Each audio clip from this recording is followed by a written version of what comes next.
Assalamualaikum warahmatullahi wabarakatuh teman-teman. Berjumpa kembali dengan saya Windy Astuti dari Program Studi Pendidikan Matematika Fakultas Keguruan dan Ilmu Pendidikan Universitas Siliwangi. Pada kesempatan kali ini kita akan membahas materi mengenai pecahan. Bilangan pecahan terdiri dari pembilang dan penyebut. Kita misalkan A per B, dengan A sebagai pembilang dan B sebagai penyebut. Selanjutnya mengenai macam-macam bilangan pecahan, yaitu yang pertama ada pecahan biasa, yang kedua pecahan campuran, yang ketiga pecahan desimal, yang keempat pecahan persen, dan yang kelima pecahan per mil.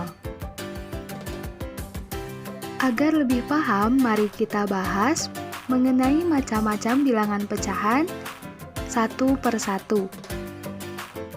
Yang pertama ada pecahan biasa, yaitu pecahan yang pembilangnya lebih kecil dari penyebut. Dengan pemisalan A per B dengan A kurang dari B. Contohnya 3 per 5 atau 7 per 8 atau pula 9 per 11.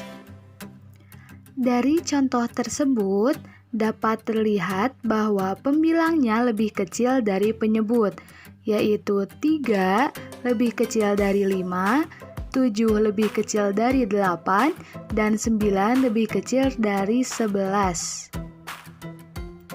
Yang kedua ada pecahan campuran, yaitu pecahan yang pembilangnya lebih besar dari penyebut. Dengan pemisalan A per B, maka A lebih dari B. Contohnya 7 per 5 sama dengan 1, 2 per 5. Mengapa hasilnya 1, 2 per 5? Karena penyebut dikali 1 ditambah pembilang hasilnya akan sama, yaitu 7 per 5. Kemudian contoh lain yaitu 9 per 8 sama dengan 1 per 8. Karena 8 dikali 1 ditambah 1 hasilnya 9 per 8. Contoh selanjutnya 20 per 11 sama dengan 1, 9 per 11. 11 dikali 1 ditambah 9 maka hasilnya 20 per 11. Yang ketiga ada pecahan desimal, yaitu pecahan yang dalam penulisannya menggunakan tanda koma. Contohnya 0,5, 1,75. Nah, bentuk desimal dapat diubah ke pecahan biasa atau campuran dengan menggeser tanda koma ke arah kanan dengan memperhatikan persepuluhan, perseratusan, per seribuan, dan seterusnya. Contoh, bentuk pecahan dari 0,5 adalah, nah di sini tanda koma digeser ke kanan satu kali sehingga 0,5 menjadi 5. Pergeseran sebanyak satu kali. Maka nilai hasil pergeseran dikalikan dengan persepuluhan menjadi 5 kali 1 per 10 sama dengan 5 per 10. Kemudian diperkecil menjadi 1 per 2.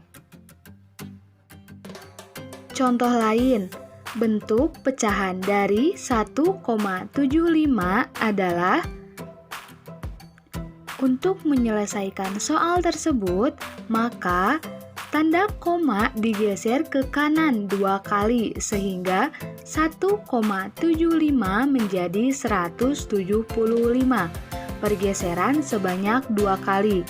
Maka nilai hasil pergeseran dikalikan dengan perseratusan menjadi 175 dikali 1 per 100 sama dengan 175 per 100 sama dengan 175 per 100. Nah, di sini kita dapat memperkecil kembali menjadi 1/3 per 4.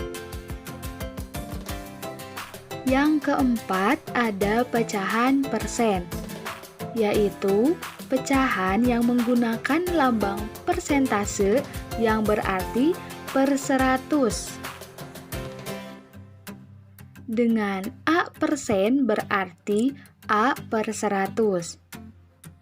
Nah, di sini kita dapat mengubah bentuk persen menjadi berbagai pecahan ataupun sebaliknya. Misalnya, mengubah bentuk persen menjadi pecahan biasa, seperti 25% sama dengan 25 per 100. Di sini kita dapat memperkecil kembali menjadi 1/4. Mengapa 1/4? Karena di sini kita mencari angka yang dapat dibagi oleh pembilang dan juga penyebut. Kemudian, mengubah bentuk persen menjadi pecahan desimal, seperti 35% sama dengan 35 per 100, sama dengan 0,35. Lalu, mengubah bentuk pecahan menjadi bentuk persen, seperti 3/4 sama dengan, di sini kita dapat mengalihkan 3/4 dikali 100% sama dengan 300/4%, dan hasilnya sama dengan 75%. Contoh lain, 10/25 sama dengan 40/100. Mengapa? Karena 10 dikali 4 sama dengan 40 dan 25 dikali 4 sama dengan 100, sama dengan 40/100, dan hasilnya yaitu 40%. Contoh lain lagi yaitu 225/500 sama dengan 45/100. Mengapa menjadi 45/100? Karena di sini kita mencari angka yang dapat membagi 500 yang hasilnya 100, dan juga angka ini dapat dibagi oleh 225, yaitu 5. Sehingga hasil akhirnya yaitu 45/100 sama dengan 45%. Dan yang kelima ada pecahan per mil, yaitu pecahan yang menggunakan lambang per mil yang berarti per 1000. A per mil sama dengan A per 1000. Contohnya 20 per mil sama dengan 20 per 1000. Kita perkecil kembali menjadi 2/100 sama dengan 2%. Nah, sekian penyampaian materi mengenai pecahan dan macam-macam bilangan pecahan yang dapat saya sampaikan.